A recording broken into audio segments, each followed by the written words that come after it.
diri? Atau hancur hati? Atau Anda stres?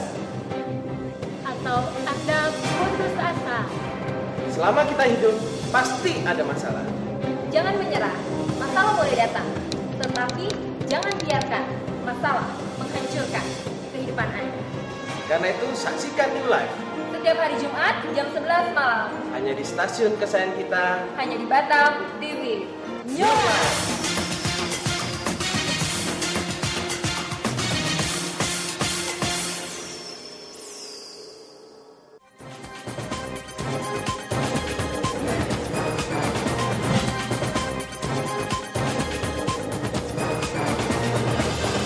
Batam TV, Jembatan Hati.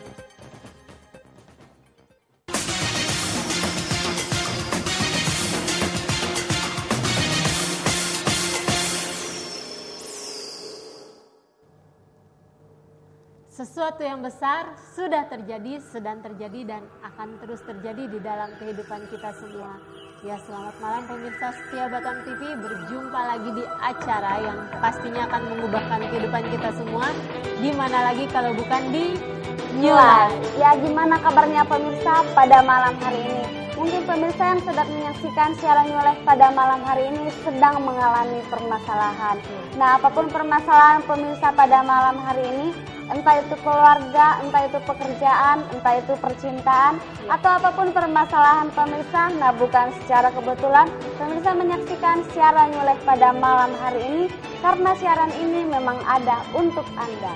Ya, siaran ini juga disiarkan secara langsung dan secara interaktif. Jadi pemirsa kalau mau curhat kepada kami mengenai apapun yang Anda alami pada malam hari ini, Anda bisa mengirimkan SMS kepada kami di nomor 0819 081 77771 atau yang tertera di layar kaca Anda. Iya. Ya, saya ulangi sekali lagi, apapun permasalahan pemirsa di rumah jangan malu, pemirsa di rumah jangan ragu, pemirsa bisa curhat kepada kami, menceritakan apapun permasalahan pemirsa dengan mengirimkan SMS di nomor 0819 081 7-nya 4 kali 1. Dan selama siaran berlangsung kami hanya menerima line SMS. Pemirsa di rumah yang mau menelpon bisa setelah siaran ini berlangsung. Ya, setiap Jumat malamnya siaran mengangkat tema-tema yang sangat luar biasa ya. Sayang sekali kalau Anda lewatkan. Karena itu pemirsa jangan pernah lewatkan sedetik pun dari siaran New Life pada malam hari ini, karena kebahagiaan, masa depan yang baik, dan pengharapan selalu ada untuk kita semua. Untuk itu pemirsa, pada malam hari ini kami mengangkat tema yang sangat menarik dan sayang banget kalau pemirsa di rumah lewatkan.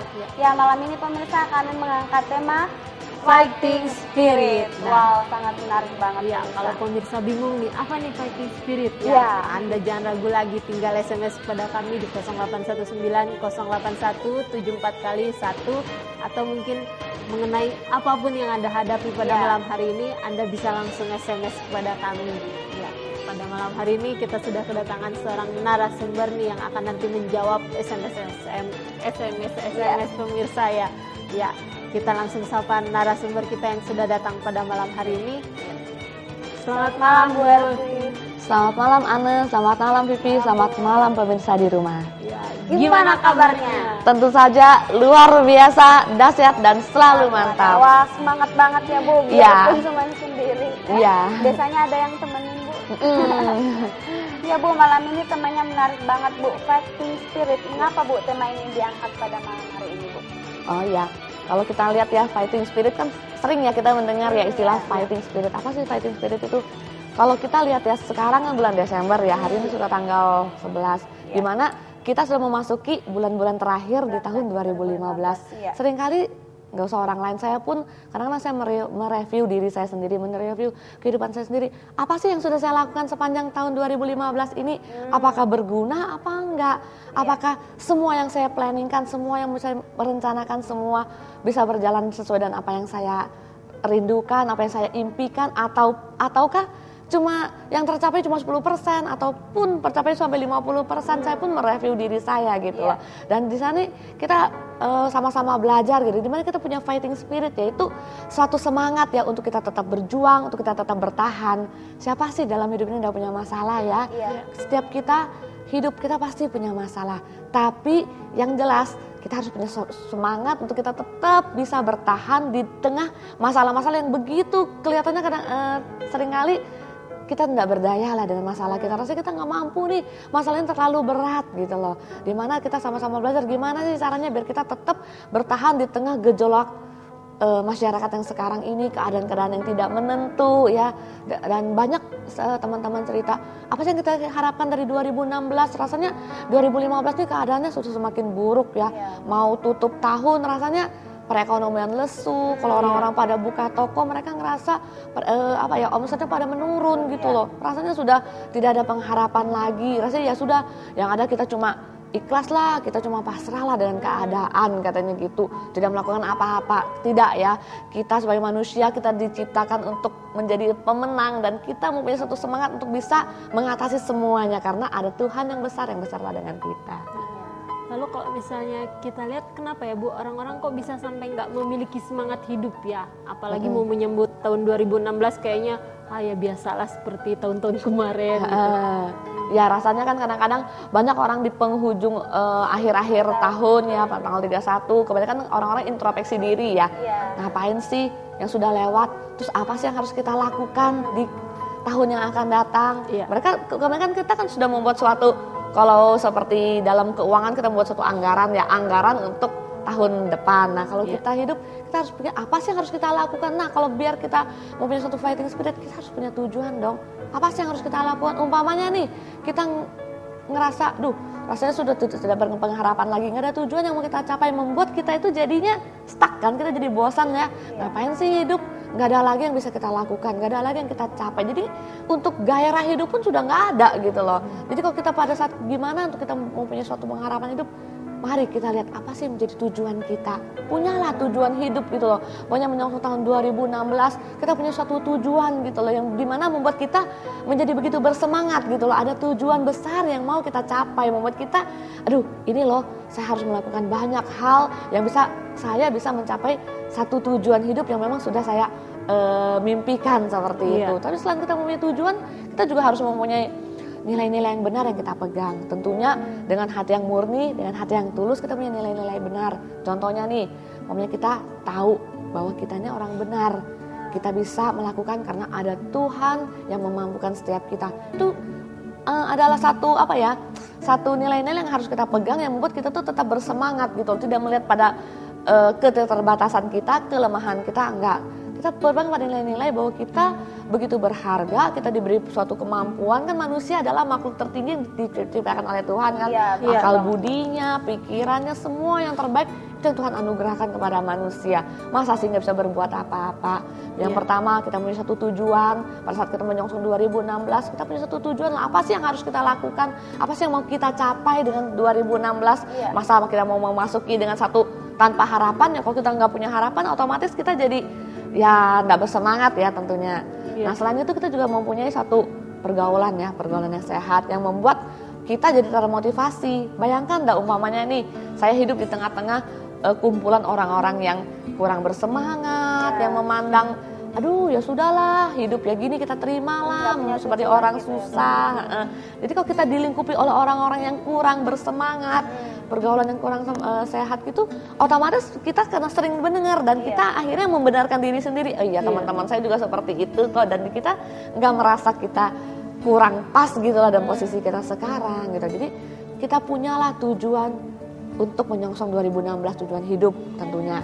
Yang kedua kita punya nilai-nilai yang benar yang menyatakan bahwa kita adalah orang-orang yang diciptakan Tuhan untuk melakukan hal-hal yang besar gitu loh. Dan yang ketiga kita punya satu pergaulan yang sehat yang membuat kita termotivasi, yang memotivasi kita gitu untuk melakukan hal-hal yang besar meskipun banyak masalah pasti, tapi kita membuat kita tetap bersemangat, kita tetap tidak menyerah dan kita tetap maju terus. Berbicara tentang nilai-nilai yang benar tadi Bu, saya mau tanya sedikit. Bagaimana Bu agar seseorang itu bisa memiliki nilai-nilai yang benar dalam kehidupannya Bu? Nah, pada saat kita apa sih nilai-nilai yang benar itu? Pada saat kita mengenal diri kita sendiri, siapa sih kita? Kita tahu ya kita manusia, kita adalah makhluk tertinggi yang Tuhan ciptakan dengan akal budi, dengan pikiran yang luar biasa. Nggak ada kan yang melebihi manusia. Itu nilai-nilai yang kita miliki loh. Kalau kita diciptakan begitu berharga oleh pencipta kita, sehingga kita mempunyai satu keyakinan, kita punya rasa percaya diri gitu loh. Kalau kita bisa bukan karena kemampuan kita, tapi cuma karena anugerah Tuhan yang memampukan setiap kita. Itu nilai yang kita dan tentu saja semua tidak terlepas dari kita menyadari bahwa semua karena anugerah Tuhan. Itu yang paling penting. Dan nilai kita, kalau kita melihat kita sendiri, kemampuan kita, tentu saja kita ngerasa siapa sih kita. Dengan keterbatasan kita nggak akan bisa melakukan sesuatu yang besar. Tapi pada saat kita menyadari ada Tuhan yang menyertai kita, Dia yang selalu berjalan di depan kita, yang selalu menuntun kita, kita tahu bahwa kita tidak berjalan sendiri gitu. Itu nilai yang harus kita terima. Dan bayangkan kalau nilai-nilai itu tetap kita tanam dalam hati, itu membuat kita bersemangat. Dan itu juga mempengaruhi apa yang kita lakukan kan. Kita bersemangat, kita tahu ada Tuhan yang selalu mengiringi kita, membuat kita jadi nggak takut gitu. Kita melakukan apa-apa kita tahu bukan saya kok, Tuhan yang setiap kali membimbing setiap kita. Luar biasa sekali. Nah pemirsa, kalau pada malam hari ini mungkin bukan secara kebetulan kita bisa siaran, Anda juga bisa menyaksikan siaran ini. Anda memiliki permasalahan di dalam kehidupan Anda, Anda jangan ragu untuk SMS kepada kami, curhat kepada kami. Apapun permasalahan yang sedang Anda hadapi, Anda bisa kirimkan SMS di 0819 081 77771. Ya nah Bu, bila orang sudah lama bekerja mungkin ya, dia sudah merasa jenuh di dalam pekerjaan itu. Apa sih yang harus dilakukan biar dia selalu bersemangat di dalam pekerjaannya itu? Satu hal, pada saat kita bekerja ya, pada saat kita bekerja sesuai dengan bidang yang kita senangi, saya percaya sampai kapanpun ya, kita merasa kita enjoy gitu dalam pekerjaan itu gitu loh. Meskipun umpamanya kalau kita dibandingkan dengan gaji yang kita terima mungkin nggak besar gitu ya, nggak besar. Tapi kalau kita enjoy sesuai dengan bidang kita, rasanya untuk jenuh itu jarang kita alami, karena kita ngerasa kita ini bidang kita ini saya enjoy banget gitu loh, dan kita mengalami itu. Dan umpamanya mungkin ya namanya kerjaan, apalagi kerjaan seorang administrasi umpamanya dia kerja 5 tahun, mungkin yang dilakukan itu aja setiap hari itu, Senin, Selasa, Rabu, Kamis, Jumat itu muter ya. Otomatis kalau orang ngelihat ya, ih kok nggak bosan sih, kok gitu terus setiap hari. Tapi kita yang ngelakuin pada saat kita melakukan sesuai dengan hati kita, dengan hati kita melakukan, bukan dengan kemampuan kita dan hati dan senang, kita nggak ngerasa itu satu beban gitu loh, malah kita enjoy untuk melakukan hal-hal yang seperti itu. Dan mungkin kalau kita sudah enjoy di bidang itu, kita nggak cuma sampai di sana, dan saya percaya kita akan kreatif gitu loh, bisa menciptakan satu cara gimana sih biar apa yang saya lakukan biar lebih kreatif, lebih berkembang lagi sampai kemana-mana, nggak cuma sampai stuck sampai di sini. Jadi otomatis dalam pekerjaan pun tanggung jawab akan berkembang karena dia bisa melakukan hal-hal lebih dari apa yang telah diharapkan oleh perusahaan tempat dia bekerja. Jadi semua balik ke hati. Jadi kalau hati kita di sana, mungkin apapun yang kita lakukan kita enjoy, meskipun kadang-kadang kita bisa rela loh tanpa dibayar pun kita bisa rela melakukan hal itu karena hati kita di sana seperti itu. Itu kan berbicara tentang seorang yang kerja dalam perusahaan, dia akan merasa jenuh karena sudah lama bekerja dan kerjaannya kan itu terus. Nah, bagaimana Bu kalau seseorang bekerja dalam sebuah perusahaan dan dia merasa tertekan, Bu? Bagaimana menurut Ibu? Nah kalau merasa tertekan, saya pun pernah gitu loh pas saya kerja merasa tertekan karena ya seringkali gini. Nah, ujungkan balik lagi yang seperti tadi, kadang-kadang kita melakukan sesuatu pekerjaan tidak sesuai dengan apa yang menjadi keinginan kita, apa yang menjadi kesukaan kita. Pokoknya saya sukanya masak ya. Ternyata saya dapat pekerjaan yang menjadi administrasi. Jadi saya sukanya masak, terus ngeliat-ngeliat ngobrol sama orang gitu kan sambil masak, ketemu banyak orang. Terus saya dapat kerjaan di administrasi. Otomatis tiap hari kerjaan saya cuma berhubungan sama kertas dan tulisan itu aja setiap hari. Otomatis saya merasa tertekan. Aduh, gimana sih? Belum lagi ini ya dari atasan merasa kamu harus gini, administrasi ini harus selesai pada hari ini. Sedangkan saya melakukannya tuh saya dengan setengah hati gitu loh. Nah, kalau sampai seperti itu kadang kita merasa tertekan dalam pekerjaan itu. Kalau memang bisa, mungkin kita pelan-pelan kita cari pekerjaan yang baru. Jangan menyerah, ya sudah tertekan ya sudah ini nasib saya, sudah tidak bisa apa-apa lagi karena kemampuan saya cuma di sini. Enggak ya. Kita bisa pelan-pelan kita cari kerja di mana sesuai dengan hati kita. Nah, setelah gitu kita bisa resign, kita bisa mencari pekerjaan yang baru di mana sesuai dengan apa yang sesuai dan kesenangan kita ya, senang kita. Jadi jangan ngerasa tertekan, ya sudah diem lah, nggak ngapa-ngapain, sudah terima aja karena tidak ada kerjaan yang bisa saya lakukan selain yang ini. Enggak ya, percayalah kalau Tuhan memberikan kita berbagai kemampuan gitu, asal kita mau mengembangkan diri. Banyak orang kan pokoknya pekerjaannya cuma admin, ya sudah karena bidang saya admin, saya nggak mau belajar yang lain, nggak mau belajar tentang accounting, jadi cuma admin aja, maunya setiap hari ngetik surat aja. Pada saat inilah bantu ngitung-ngitung biaya, enggak lah itu bukan bagian saya nggak suka itu, kerjaan saya cuma bikin surat lah, karena dia sendiri menutup dirinya kan untuk melakukan hal-hal yang lebih besar gitu loh, untuk mengembangkan kapasitas. Jadi pada saat itu kalau ada yang nawarin untuk melakukan hal-hal accounting gitu, kalau dia menerima, otomatis kan dia berkembang gitu loh kemampuannya tanpa dia sadari, meskipun kelihatannya hal yang kecil. Dan saya percaya dari hal yang kecil itu akan berkembang menjadi hal yang lebih besar.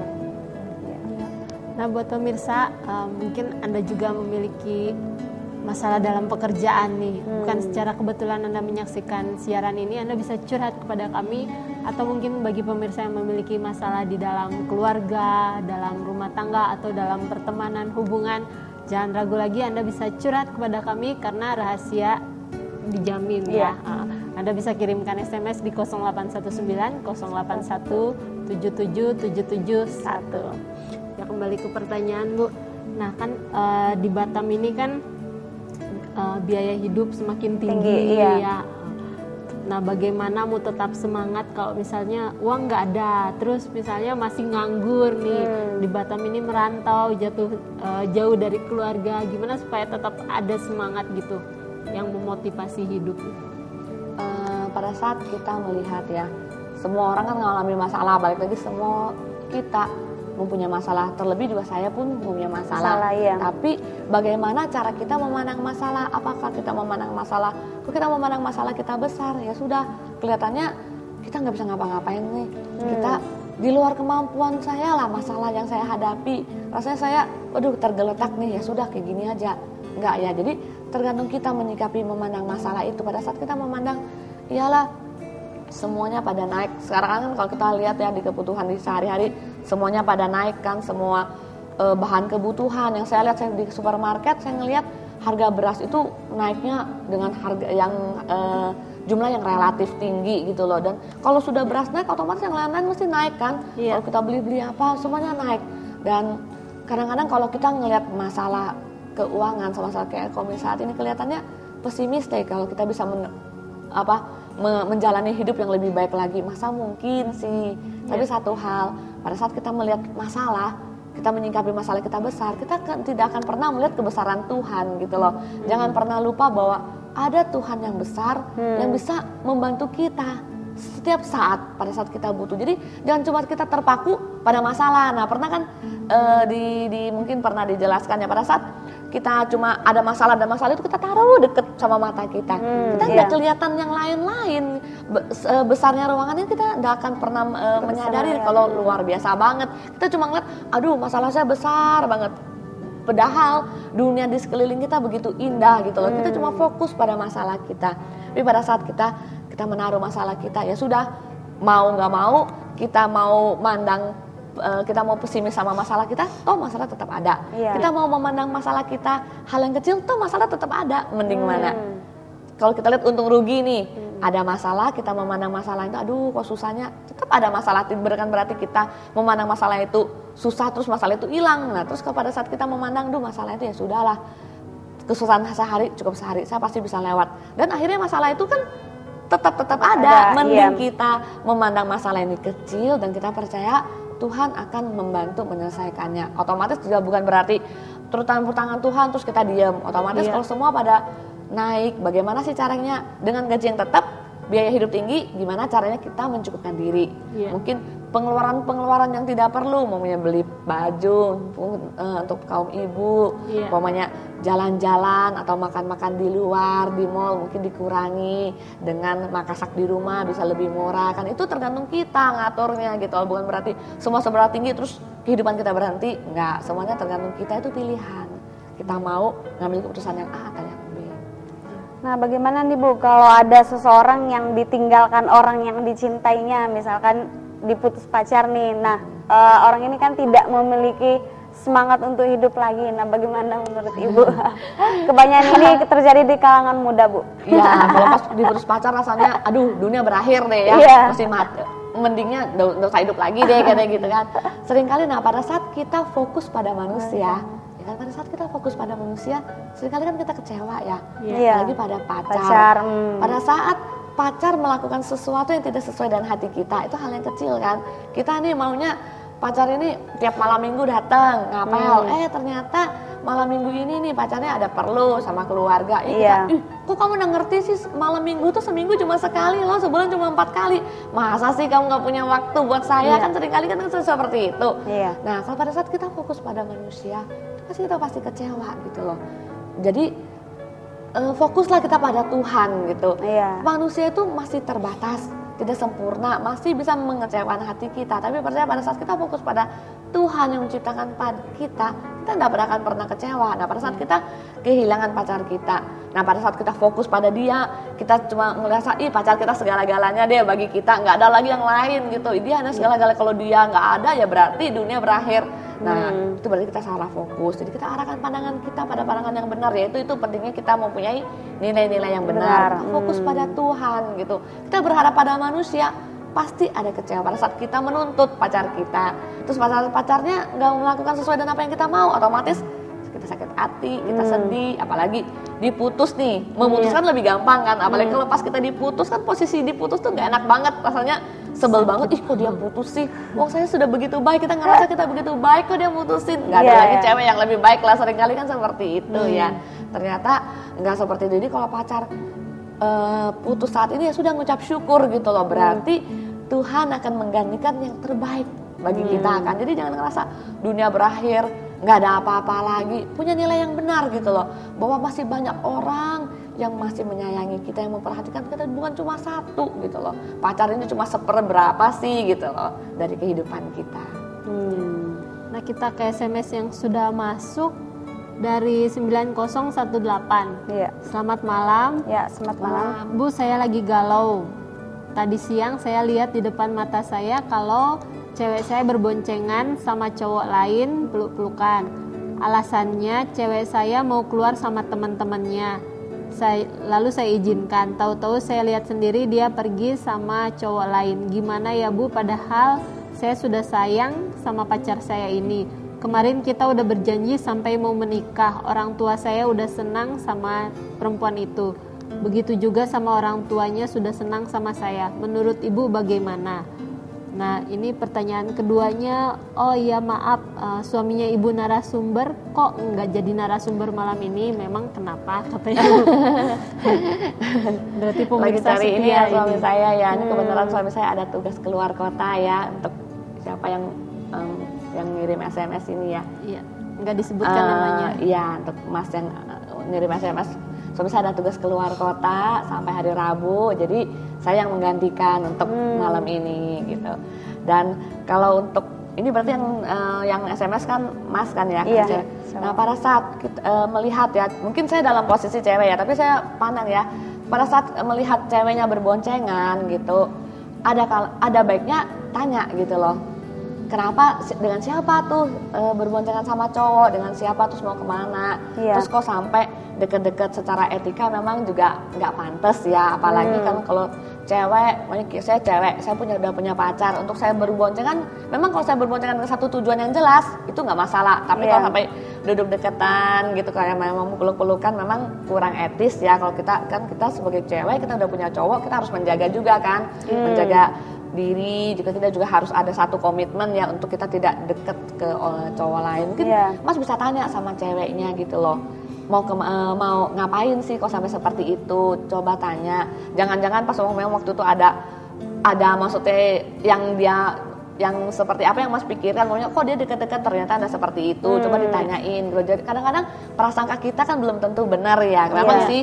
Siapa sih yang nggak panas sih ngeliat ceweknya berboncengan dengan cowok dengan posisi dekat? Setiap orang juga marah ya, setiap cowok juga marah. Tapi pentingnya komunikasi gitu. Jangan kita ikut praduga kita. Coba tanya gitu loh. Oh kalau ternyata cuma saya biasa aja. Kalau memang cewek, ada kan cewek-cewek tertentu yang ngerasa dia berpelukan sama cowok tuh biasa. Ada yang seperti itu loh. Memang menurut dia ya itu hal yang simple, hal yang biasa karena semua teman-temannya melakukan hal yang sama dengan teman cowok gitu loh. Dengan maksud teman-teman biasa loh, bukan pacar loh ya. Nah, kalau kayak gitu, kalau Mas memang nggak bisa menerima nilai-nilai yang dipegang oleh cewek Mas, mending Mas tegur gitu loh. Oh, mestinya aja jangan seperti itu gitu loh. Tegurlah. Kalau memang dia bisa nerima ya sudah. Berarti untuk berikutnya kan nggak mengulangi lagi, namanya manusia ya. Kadang-kadang kita juga pernah berbuat salah. Siapa sih nggak pernah berbuat salah gitu. Tapi kalau mau sampai berikutnya dia tetap seperti itu, mungkin perlu dipertimbangkan gitu loh. Mas kira-kira bisa nggak nerima calon istri yang nilai-nilainya yang kurang ini ya, kurang sama ya dengan kita gitu loh. Nanti ujung-ujungnya habis menikah kalau masih seperti itu kan kadang-kadang riskan juga ya. Hal yang kecil bisa membuat rumah tangga jadi rame, jadi ribut gitu ya. Jadi diskusikan aja gitu loh, diskusi nggak masalah. Jadi kalau kita berhubungan kadang-kadang jangan ngerasa pendapat kita itu benar gitu loh. Kita kan belum tahu dari dia, kita tanya aja nggak masalah. Dan pada saat pacaran kan itu pranikah ya, pranikah di mana kita belajar itu untuk saling, kita sama-sama terbuka apa adanya, jangan ada yang ditutupin. Kalau memang cewek itu masih pingin bebas ya mending dilepaskan aja, nggak masalah gitu, daripada kayak gini kan perasaannya juga nggak enak ya. Aduh kok gini nggak apa-apa, percaya deh semua yang terbaik Tuhan pasti melakukan yang terbaik dalam hidup kita.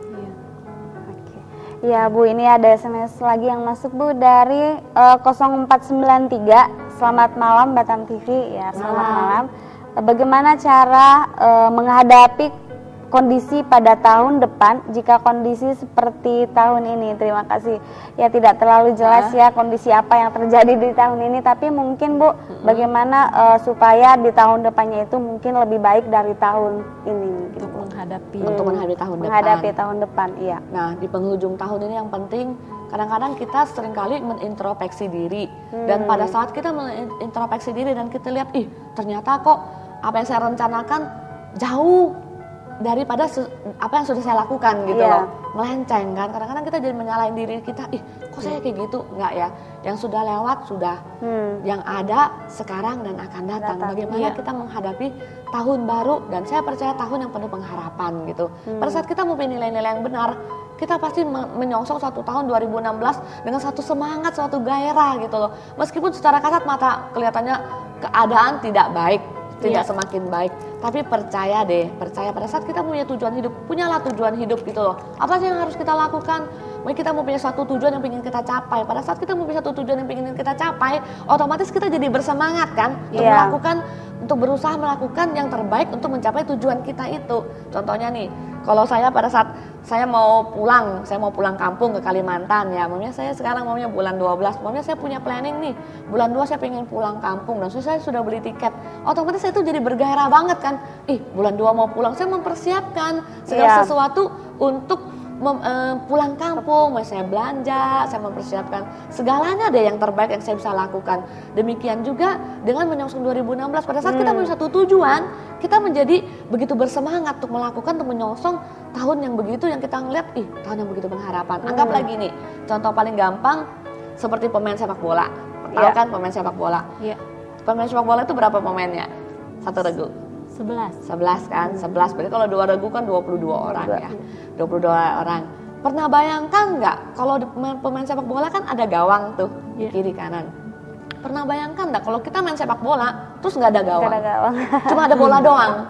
Terus bola itu mau dibawa kemana gitu loh? Putar sana, musik lapangannya kan besar, terus kita lari ke ujung, kita kan lama-lama capek karena nggak ada tujuan gitu. Bolanya mau dibawa kemana? Ujung-ujungnya kita jadi capek sendiri. Sebagaimana kita hidup gitu loh. Pada saat kita mempunyai tujuan seperti main sepak bola, ada tujuan, ada gawang yang harus kita tuju, ada gol yang harus kita cetak gitu.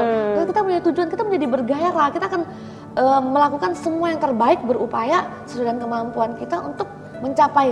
Terlepas semua, kita juga harus menggantungkan semua pada kebesaran Tuhan. Kita juga menyerahkan semua pada Tuhan. Mungkin kita bisa melakukan yang terbaik, tapi percaya semua juga kalau kita mencapainya pun semua karena campur tangan Tuhan.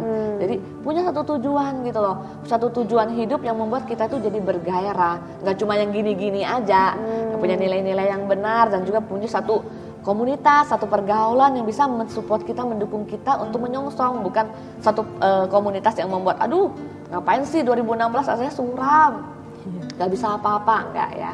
Berarti tujuan hidup ini sangat penting ya Bu ya. Tujuan, temukan apa yang menjadi tujuan hidup kita. Pada saat kita nggak punya tujuan, kita ngerasa apa sih? Kita ngerasa ya seperti ya hidup-hidup ya hidup ya enggak, mati ya enggak gitu loh ya. Semuanya kayak abu-abu gitu. Punya tujuan, carilah apa yang menjadi tujuan kita, apa yang ingin kita capai. Mimpi itu kan gratis ya. Iya. Tujuan itu ibarat mimpi. Kita mimpi gratis, mimpi kecil, mimpi besar gratis. Mending kita mimpi besar daripada mimpi kecil, toh sama-sama nggak bayar ya. Ya, sebetulnya masih banyak SMS yang masuk, namun kita harus break sejenak untuk menyaksikan pesan perubahan yang satu ini. Tetaplah bersama kami pemirsa. Dan jangan kemana-mana.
Terima kasih pemirsa karena Anda masih tetap setia bersama kami. Ya, kami masih tetap menunggu SMS-nya di 0819 08174 kali 1. Apapun yang pemirsa alami pada malam hari ini, apapun permasalahan pemirsa, pemirsa bisa curhat kepada kami. Kita langsung ke SMS yang sudah masuk. Kita bacakan dari 3695. Shalom Bu. Saya ingin tanya, suami saya nggak terbuka sama saya. Saya tanya kalau kamu ada masalah cerita sama saya. Tapi suami saya bilang nggak ada. Nggak lama banyak orang yang datang ke rumah katanya suami saya punya hutang. Jadi saya tanya sama suami saya marah-marah. Saya sempat kesal. Saya berkata sama suami, saya nggak mau lihat muka kamu lagi. Yang saya mau tanyakan, apakah perkataan saya itu sangat kasar? Terima kasih Bu. Iya. Masalahnya kan tentang suami ya. Pada saat kadang-kadang gini ya, seringkali para suami ya, saya kan sebagai seorang istri ya, seringkali mereka mempunyai masalah dan mereka nggak mau gitu loh, kadang-kadang membebani istri gitu loh. Mungkin niatnya baik ya, jadi nggak mau menjadi beban bagi keluarga, jadi berusaha untuk menyelesaikan semua masalahnya kan seperti itu. Tapi kita sebagai istri kadang-kadang kita ngerasa, saya sebagai istrimu loh, kamu ceritalah sama saya. Nah, yang jadi masalah gini, kalau pengalaman saya pribadi ya, para suami itu kadang-kala gini, mereka nggak suka ditanyain gini, kamu ada masalah nggak? Suami saya pun seperti itu gitu loh. Meskipun secara kasat mata saya kelihatan suami saya tuh lagi galau gitu loh, lagi punya beban pikiran. Tapi pada saat saya tanya, kamu ada masalah ya? Kamu ada yang kamu pikiran? Enggak sih, aku oke aja sih, aku nggak ada apa-apa. Suami saya sih seperti itu gitu loh. Nanti pada saat dia sudah agak tenang, baru dia bisa cerita sendiri gitu loh. Jadi ibu nggak apa-apa gitu loh. Mungkin ibu pengen tanya, lihat-lihat sikon gitu loh. Pada saat dia lagi ruwet gitu loh, lagi ruwet mukanya, kelihatannya mukanya dilipat-lipat gitu. Pada saat kita tanya saat itu, dia cowok tuh biasanya umumnya ya nggak gampang cerita langsung gitu loh. Dia perlu menenangkan hatinya, dia perlu mempertimbangkan dengan baik-baik, baru dia bisa cerita sesuai dengan suasana hati. Saya pun maunya kalau juga lagi ruwet, kita lagi sumpek mau cerita itu kadang juga bingung ya mau cerita dari mana, apalagi masalah yang begitu kompleks ya, kita harus ceritanya dari mana. Jadi kalau suami ada masalah, cari waktu yang pas ibu untuk bisa tanya ada apa sih gitu loh. Jadi kan kita sebagai istri kan kita rindu ya, kita menjadi penolong kan. Jadi suami ada masalah nggak lari ke orang lain tapi ke kita yang bisa menjadi penolong. Tapi memang tidak semua suami, kan tergantung tipe kepribadian setiap orang gitu ya. Ada suami pada saat dia ada masalah dia pengen tenang sebentar, pada saat dia sudah kepalanya dingin bisa berpikir pelan-pelan baru dia bisa cerita. Tapi ada juga yang ada masalah dia sukanya ngobrol sana sini, itu tergolong tipe suami ibu mungkin perlu tenang sebentar, jadi ibu nggak apa-apa gitu loh. Pada saat suami kelihatan galau gitu, kelihatannya banyak masalah, ibu tetap layani seperti biasa gitu. Malahan tambah ibu tanyain, mungkin dia bisa tambah marah gitu loh, karena mungkin pada saat itu dia pingin tenang, cuma nggak pingin ditanya-tanyain dulu, lagi ruwet, nggak tahu bingung mau cerita dari mana, dan juga mungkin niatnya baik gitu loh, nggak pingin membebani istri, karena kan suami kan saking dia cintanya sama istri, dia ngerasa apalagi masalah keuangan, dia ngerasa keuangan keluarga ini tanggung jawab saya nggak mau membebani kamu, ya sudah kamu tenang aja, aku menyelesaikan sendiri. Kadang-kadang suami punya pola pikir seperti itu gitu loh. Memang karena ya dia ngerasa tanggung jawabnya dia, dan istri jangan dibebanin hal-hal yang seperti itu lagi, kasihan seperti itu. Jadi ibu kalau suami lagi galau gitu ditemenin gitu loh, mungkin cuma temenin makan, temenin minum teh, meskipun cuma ngobrol-ngobrol santai, itu bisa membuat moodnya lebih baik gitu. Dan saya percaya pada saat suasana mendukung, dia sudah lebih enak, hatinya lebih tenang, otomatis dia pasti cerita, karena istri adalah orang terdekat kan dari bagi suami. Jadi ibu juga jangan mendakwa diri sendiri, jangan mengatai diri sendiri, omongan aku kasar apa enggak, ya yang sudah ya sudahlah ya, jangan terlalu jadi merasa bersalah. Yang penting sekarang suami ada apa ya kita nemenin aja gitu, dengan satu keadaan yang oke, yang kita ngerasa bisa kita tanyain, kita pelan-pelan nanya gitu. Dia pasti bisa kok, ibu tetap bersabar. Jadi mengerti kepribadian suami itu perlu Bu ya dalam sebuah keluarga ya Bu ya. Banyak kan kalau seperti kami, ada kan orang yang punya masalah pinginnya cerita sana sini ya, ada seperti itu ya. Tapi ada juga yang kalau kayak suami saya, dia pada saat dia ada masalah, dia banyak beban pikiran, dia maunya tenang gitu loh, nggak mau diganggu gitu loh. Tenang, sudah tenang baru dia bisa cerita.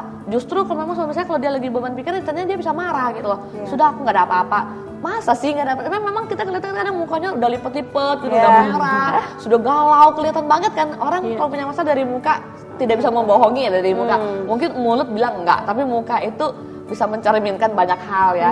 Suami saya pun gitu, saya tanya, enggak, benar.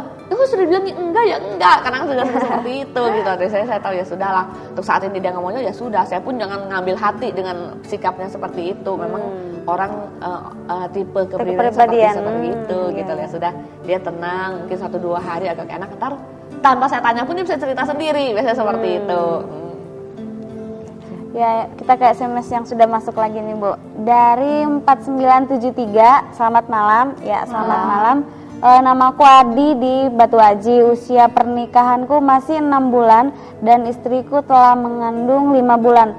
Tapi sampai saat ini aku belum dapat mencintai istriku karena masa laluku sebagai gay. Aku terpaksa menikah karena desakan keluarga. Apa yang akan aku lakukan karena aku merasa nggak bahagia dengan pernikahanku? Wah, gimana nih Bu? Gini Bapak, setiap orang kan punya masa lalu ya. Iya, masa lalu. Setiap orang pernah punya masa lalu. Siapa sih yang nggak pernah berbuat salah? Setiap orang pasti berbuat salah. Tapi pada saat kita ngelihat masa lalu terus, Bapak ngeliat saya belum bisa mencintai istriku karena masa laluku sebagai gay. Pada saat Bapak melihat terus masa lalu, membuat Bapak itu jadi ya sudah, saya gay, saya nggak bisa lah melupakan masa lalu, saya nggak mungkin bahagia. Itu satu pola pikir yang kurang pas gitu loh. Jadi yang sudah lewat ya sudah, yang penting sekarang Bapak sudah punya istri. Dan kalau istri sampai bisa mengandung itu hal yang luar biasa kan gitu. Berarti Bapak bisa menikmati satu kehidupan rumah tangga bersama istri gitu kan. Bukan berarti Bapak nggak bahagia ya kan. Otomatis kalau Bapak lihat gaya apa bisa bahagia, nggak bisa. Tapi kalau pada saat istri bisa mengandung, bisa hidup bareng selama 6 bulan tuh hal yang luar biasa. Dan sekarang sudah ada istri, jangan kita menoleh pada masa lalu. Masa lalu biarlah yang sudah lewat. Yang sekarang ada istri, ada calon bayi yang harus kita rawat juga yang di dalam kandungan, ya itu yang menjadi tanggung jawab Bapak gitu. Pada saat kita lihat masa lalu, ya Bapak akan merasa bersalah banget, saya nggak bisa mencintai istri, yang ada saya dulunya kayak gini, saya nggak akan bisa berubah. Enggak, saya percaya Bapak mempunyai satu kehidupan rumah tangga yang begitu indah ya, punya istri yang mengandung, itu merupakan anugerah kan. Berapa banyak orang yang menikah sudah berapa tahun terus masih belum bisa punya anak. Kalau sekarang menikah 6 bulan terus istri mengandung 5 bulan, itu melalui berkat yang begitu luar biasa. Nah, bahagia apa enggak itu tergantung kita gitu loh. Kalau Bapak ngerasa mempunyai satu istri, terus sudah mempunyai istri yang mengandung, itu menurut saya tuh sudah bahagia gitu. Apa sih yang dicari gitu loh. Uang nggak bisa membeli satu kebahagiaan dalam rumah tangga. Orang mau punya banyak uang tidak bisa membeli, istri pingin punya anak nih, membeli anak dari uang, maksudnya mau hamil gitu, nggak bisa. Anak adalah anugerah Tuhan gitu. Jadi keputusan, kalau memang Bapak ngerasa Bapak nggak bahagia saat ini, itu keputusan gitu loh. Kalau saya ngelihat itu Bapak bahagia, jadi Bapak punya pola pikir yang benar. Kalau posisi sekarang Bapak bukan orang yang berbahagia, punya istri yang lagi mengandung dan gak lama lagi, berarti 4 bulan lagi akan melahirkan yang menjadi buah cinta Bapak dan istri gitu. Itu merupakan hal yang luar biasa. Yang sudah lewat ya sudah lah Pak, punya pola pikir berarti Bapak bahagia, Bapak bisa mencintai istri gitu loh. Kalau Bapak percaya Bapak bisa mencintai istri, saya percaya cinta itu akan tersalur gitu loh, tumbuh. Mungkin Bapak ngerasa nggak mencintai, tapi coba tanya sama istri, ngerasa dia dicintai nggak sama Bapak? Saya percaya pastilah istri itu bisa menikmati hubungan suami istri bersama Bapak. Jadi punya pola berpikir yang benar Pak. Kalau Bapak punya suatu keluarga bahagia, mempunyai istri yang begitu luar biasa, mempunyai calon baby yang begitu luar biasa, pada waktunya dia akan lahir yang menjadi sumber kebahagiaan bagi keluarga Bapak. Atau mungkin pemirsa di rumah yang sedang menyaksikan siaran Yulaf pada malam hari ini ingin bertemu langsung dengan narasumber kami, mau menceritakan langsung permasalahannya. Mungkin kan kalau lewat SMS kan kita terbatas sama waktu. Nah, apabila pemirsa ingin menceritakan langsung, ingin mengkonseling langsung dengan narasumber kami, bisa bertemu dengan nomor yang sama, yaitu di nomor 0819 081 74 kali 1. Nah, gimana Bu? Apakah ada biaya Bu? Nggak ada, selama ini pelayanan New Life itu free of charge. Jadi kapan aja kita bisa janjian, kita mau ketemu di mana, kita bisa cerita. Biasa mungkin lebih enak kalau ketemu gitu lah ya. Kalau kayak lewat SMS, lewat gini kan terbatas ya. Soalnya saya juga nggak bisa banyak bertanya gitu loh. Banyak kasus yang kita mesti lihat ada apa sih, banyak hal yang bisa kita tanyain. Boleh ketemu, boleh kita bisa janjian. Kita ke SMS yang sudah masuk selanjutnya dari 2121. Selamat malam Batam TV. Gimana caranya meredam emosi yang menguasai kita sementara kita tidak menginginkan itu? Saya percaya setiap kita pasti bisa meredam emosi. Saya percaya itu. Jadi punya satu kepercayaan yang benar bahwa saya bisa kok meredam emosi. Pada saat kita merasa pada saat namanya saya merasa kalau saya marah ini rasanya emosi saya meluap-meluap, itu akan terjadi sesuai dengan apa yang saya percayai gitu. Karena saya ngerasa saya bukan orang yang bisa menahan emosi, saya setiap marah bisa meluap-meluap sampai membuat orang takut. Nah itu akan terjadi tapi pada saat saya punya pola pikir yang benar bahwa saya bisa kok menjadi orang yang sabar, saya bisa kok menahan emosi saya. Kita punya pikiran yang benar bahwa kita bisa melakukannya. Itu hal yang simpel tuh, pilihan kita kok. Pada saat kita mempercayai kita orang yang nggak bisa meredam emosi akan jadi sesuai dengan apa yang kita katakan. Tapi pada saat kita percaya kita adalah orang yang sabar, bisa meredam emosi kita pasti bisa percaya. Karena mungkin seringkali bukan dengan kemampuan kita, tapi Tuhan yang memampukan kita. Gitu. Ya, ini ada SMS yang masuk lagi Bu dari 8495. Ya, saya juga pengen curhat. Ya, suami saya meninggalkan saya sudah 3 minggu nggak ada kabarnya. Mana saya lagi mengandung. Ya, ini dari seorang ibu Bu. Nah, bagaimana tuh? Iya, ibu, memang nggak gampang ya.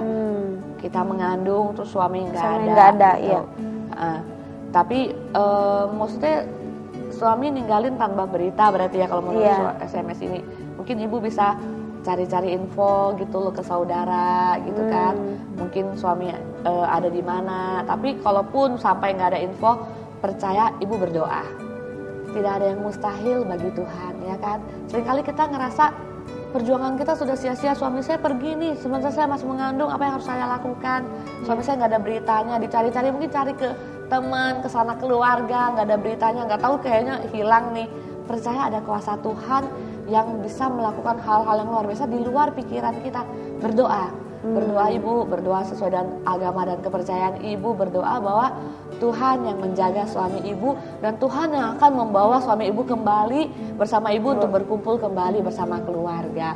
Jadi seringkali hal-hal yang di luar kemampuan kita, mungkin kita ngerasa kita melakukan hal yang terbaik, tapi kok kelihatannya nggak ada hasil. Percaya ada hal yang luar biasa, ada Tuhan yang begitu besar yang senantiasa bisa ada kapan saja membantu kita. Jadi tetap berdoa Bu, jangan jadi panas semangat itu. Saya lagi mengandung, apa yang salah saya lakukan, percaya Bu, suami ibu pasti kembali.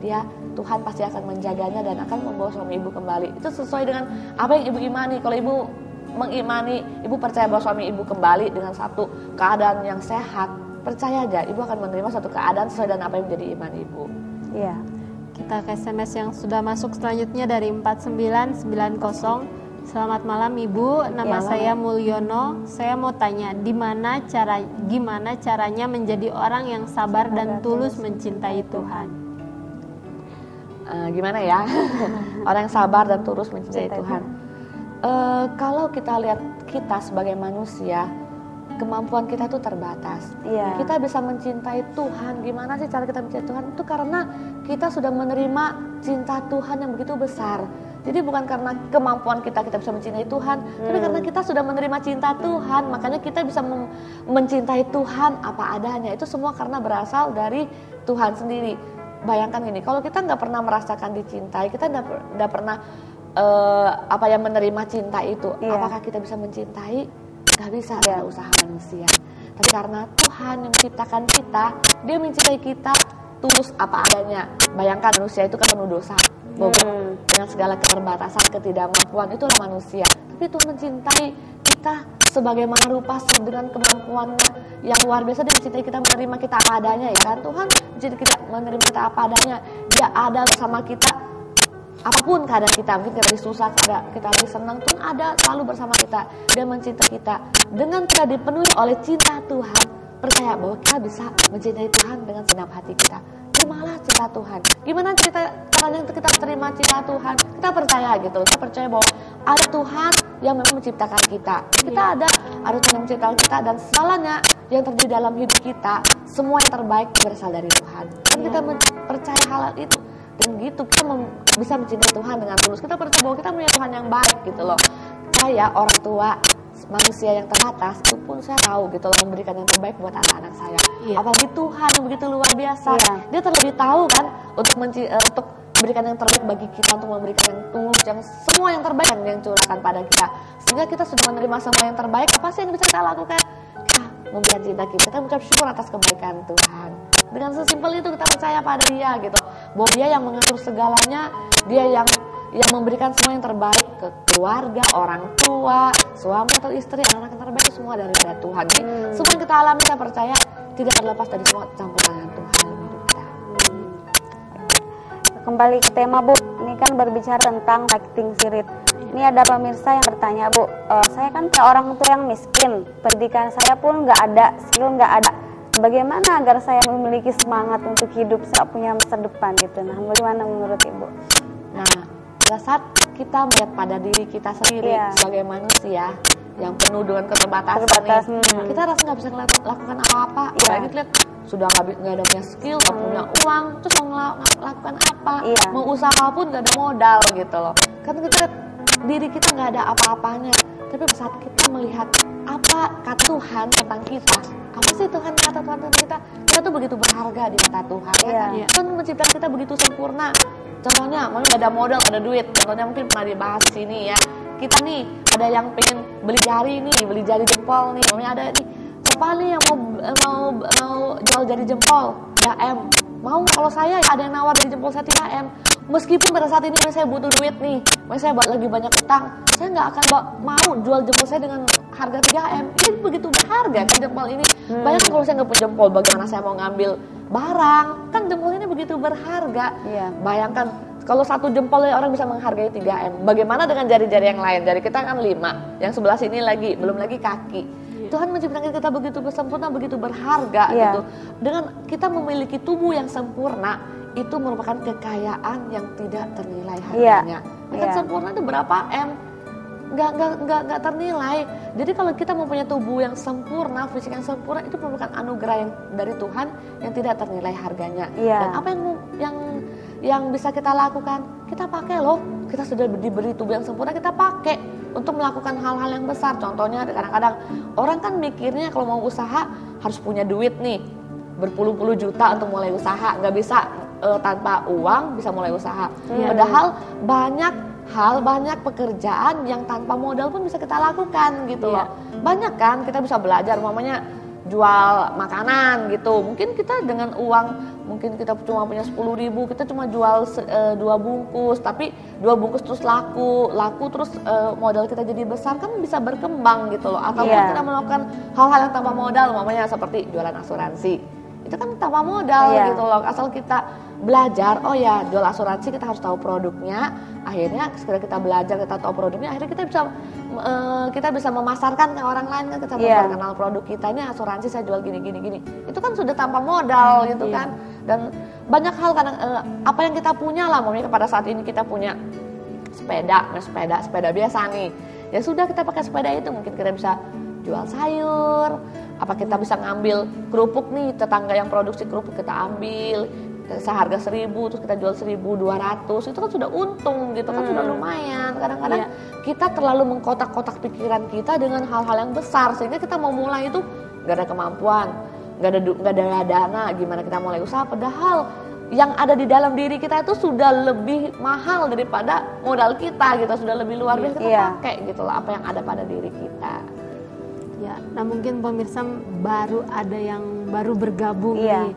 Nah pemirsa, bila Anda memiliki permasalahan apapun di dalam kehidupan Anda, baik itu masalah pekerjaan, kesehatan, rumah tangga, jangan ragu lagi, Anda bisa curhat kepada kami dengan mengirimkan SMS di 0819 081 777771, karena kami percaya setiap masalah pasti ada jalan keluarnya. Anda bisa langsung SMS kepada kami di nomor yang tertera di layar kaca Anda. Nah Bu, kalau setiap orang pasti memiliki tujuan ya hidup. Nah tapi bagaimana bila orang untuk mencapai tujuannya dia sikut sana, sikut sini, terus misalnya melakukan korupsi atau mungkin main ilmu hitam untuk mencapai tujuannya. Nah menurut Ibu bagaimana?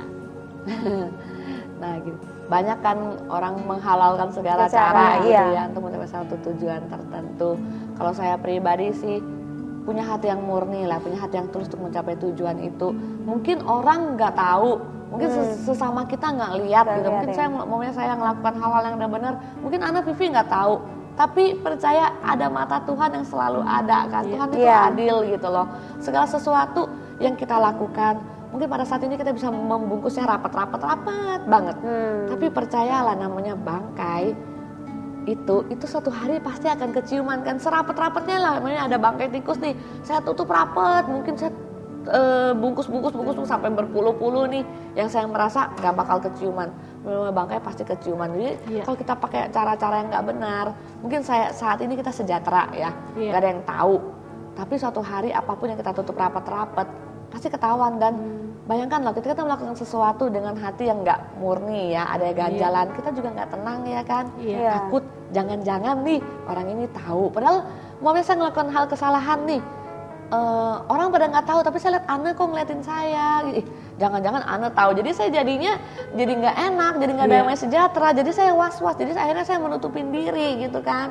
Nah jadi kita untuk mencapai tujuan pakailah cara-cara yang sportif, cara-cara apa adanya gitu. Toh cepat lambat kalau kita serius, kita fokus, karena ada satu tujuan dan kita fokus, dan umumnya saya punya satu tujuan, dan otomatis saya akan melakukan langkah-langkah yang menunjang tujuan saya kan. Nggak mungkin nih saya mau masak nasi goreng, saya kan harus memotong wortel, saya mesti menyiapkan nasi, menyiapkan telur gitu untuk masak nasi goreng.